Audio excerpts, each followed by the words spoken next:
कल शाम तक मामला खट्टाई में पड़ता हुआ हमें नज़र आ रहा था। और वो ये था कि शायद अब मुज़ाकरात में मज़ीद कोई ताख़ीर होगी, क्योंकि पहले जो उसकी जुम्मे का दिन था, उस पे तो मनसूखी की खबर आ गई थी। कोई पोस्टपोन होने की खबर नहीं थी, बल्कि कैंसल हो जाने की खबर थी। And than less than 48 hours, बहुत बड़ी तब्दीली, चीज़ें बहुत तेज़ी से तब्दील हुई हैं। और इसमें बड़ा की फैक्टर है जो मोहसिन नकवी साहब अचानक ईरान गए हैं, और उसके बाद से फिर ईरान की तरफ से भी मस्बत और पॉजिटिव चीज़ें, और फिर ये लेट नाइट जाके खबर मौसूल हुई हमें कि फील्ड मार्शल और वज़ीर-ए-आज़म पाकिस्तान, जो कि पहले जिसके हवाले से हमें कन्फर्म कर दिया गया था कि वो नहीं जाएँगे वहाँ पर, उनकी ज़रूरत नहीं है, अब टेक्निकल लेवल के मुज़ाकरात हैं, ये मुज़ाकरात अमेरिका और ईरान खुद करेंगे।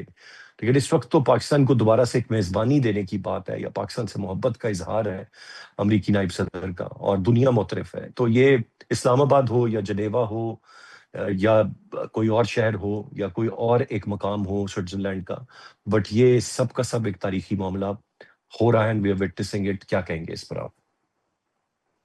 अस्सलाम वालेकुम, थैंक यू वेरी मच, आपने मुझे प्रोग्राम में इनवाइट किया। देखिए, इसमें कोई शक नहीं कि हम एक सोशल मीडिया के ज़माने में रह रहे हैं, जहाँ पे कि disinformation, misinformation, propaganda, over blowing, जो छोटी छोटी बातें होती हैं, जो as far as derailing of the process is concern, तो मेरी तो शुरू से असेसमेंट ये थी कि चूंकि ये जो कंक्लूजन्स हो रहे हैं, जो एग्रीमेंट्स हो रहे हैं, जो एमओयू साइन हुआ है, ये साइन हुए हैं आउट ऑफ एग्जॉस्शन। तो यूएस ने अपनी तमाम ऑप्शंस एग्जॉस्ट कर ली थी। तो मेरी असेसमेंट शुरू से यही रही है कि ये होल्ड ऑन करेंगे। लेकिन ये भी एक रियलिटी है कि इस तरह के प्रोसेस में स्पॉयलर्स होते हैं, और वो जो स्पॉयलर्स है, Israel baby the leading one, जो कि इस वक्त हम देख रहे हैं कि इसराइल और यूएस के दरमियान में भी फिशर्स क्रिएट हो रहे हैं। लेबनान के जी। फ्रंट के ऊपर जो जो क्लॉज 2 है इस मेमोरेंडम ऑफ अंडरस्टैंडिंग का, उस पर अभी तक अमल नहीं हुआ, और वो इसराइल अभी तक भी कह रहा है कि वो हमारे पर कोई इसका इम्पैक्ट नहीं होता।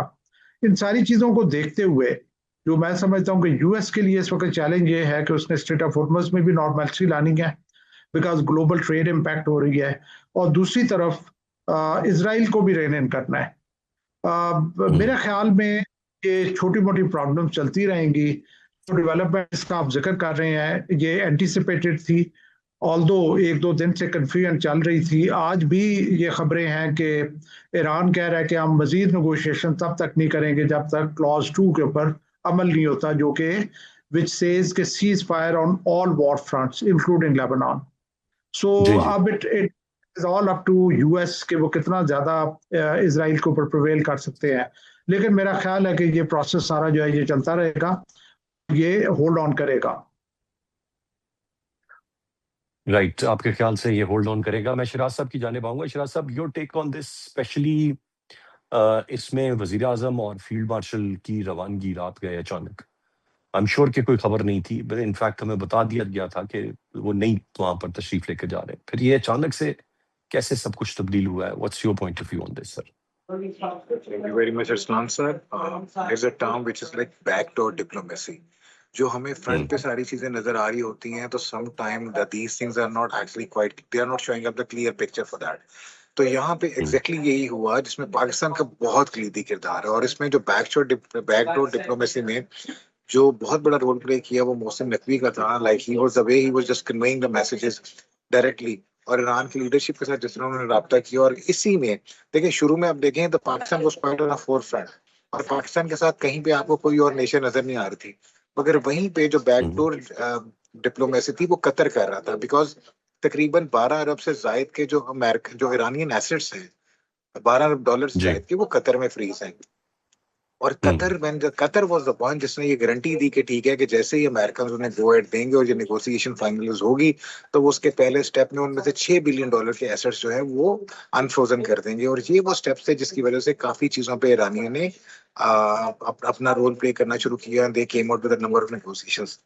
उसके बाद जी। जो जिस तरह ईरानियन लीडरशिप ने अपने जो सुप्रीम लीडर हैं उनको कन्विंस किया, और फिर उसके बाद सारी चीजों पे सामने आया, और फिर जब आहिस्ता आहिस्ता वो 14 ने कहा दुनिया के सामने खुले इस्लामाबाद मेमोरेंडम ऑफ अंडरस्टैंडिंग के, देन द पीपल रियलाइज कि इसमें क्या फैक्टर है। देखें, जो प्रॉब्लम क्रिएट हो रही थी उसमें सबसे मेजर प्रॉब्लम था Israel's continuously attacking on Lebanon, और वो खुल्लम खुल्ला सीज फायर की वायलेशन थी। ईरानियंस ने उसी वजह से अपनी सारी चीजें कैंसिल की थी। प्लस ये भी थी कि जब पाकिस्तानी डेलीगेशन से पहले ईरानी delegation they were on their way, like वो बिल्कुल जहाज में चेक इन करने लगे थे, तो उसी वक्त उन्हें पता चला कि लेबनान पे दोबारा स्ट्राइक किया इसराइल ने, और उसके जवाब में उन्होंने एज अ प्रोटेस्ट नहीं किया। और उस पर फिर जो अमेरिका का स्टांस था, like the way American snub the Israel, और खास तौर पे प्रेसिडेंट ट्रम्प ने जिस तरह इसराइली प्राइम मिनिस्टर नेतन्याहू को स्नब किया है और क्रिटिसाइज किया है, और उन्हें बताया है, और फिर जेडी वैंस ने उन्हें बताया कि दुनिया में वो वाहिद शख्स है जिनसे दुनिया सबसे ज्यादा नफरत करने वाले शख्स हैं, और वो अमेरिकन और अमेरिकन प्रेसिडेंट ही वो वाहिद है जो उन्हें सपोर्ट कर रहे हैं और कहीं ना कहीं उनको हेल्प आउट कर रहे हैं। तो इसराइल को इन चीजों को रियलाइज करना है। अमेरिकन को इसराइल के ऊपर एक और बहुत ज्यादा इस पर जो गुस्सा चढ़ा हुआ है वो ये है कि इस पीस एग्रीमेंट के ऊपर जो इसराइली पार्लियामेंटेरियंस ने प्रेसिडेंट ट्रम्प को बहुत बुरा भला कहा है और बहुत उन्हें क्रिटिसाइज किया है, वो भी बहुत ज्यादा अमेरिकन को ये चीजें हैं। तो अमेरिकन का जो रिएक्शन था against Israel on the attacks of Lebanon, वो एक बहुत हौसला अफजा चीज थी जिसपे कतर और पाकिस्तान ने फिर उन्हें दोबारा कन्विंस किया, and Iranians are agreed upon, जिसके बाद ये सारे के सारे मुज़ाकरात हुए हैं और अब इसका पहला दौर चल रहा है। अब ये देखें कि अभी जब जेडी वैंस ने बात की है तो जिस तरह उन्होंने फील्ड मार्शल को अप्रिशिएट किया, उन्होंने कहा है कि मेरी बीवी चूंकि इंडियन है इसलिए मैं उससे बहुत प्यार करता हूँ, और दूसरा पाकिस्तान से मेरा प्यार फील्ड मार्शल की वजह से है। तो फील्ड मार्शल से उन्होंने कहा कि मैं शायद अपनी बीवी से भी ज्यादा 3 महीने सबसे ज्यादा अगर किसी से इन टच रहा हूँ और मैंने कोई बातें की हैं तो फील्ड मार्शल से की हैं। ये वो ट्रस्ट था, ये वो एक परसेप्शन है, ये वो एक हमारी डिप्लोमेटिक विन है जिसमें आज पूरी दुनिया जी को साबित हुआ है कि हमारा जो एटॉमिक प्रोग्राम है वो सिर्फ हमारी सेफ्टी और पीस के लिए, और we are the one who can actually stop the third world war.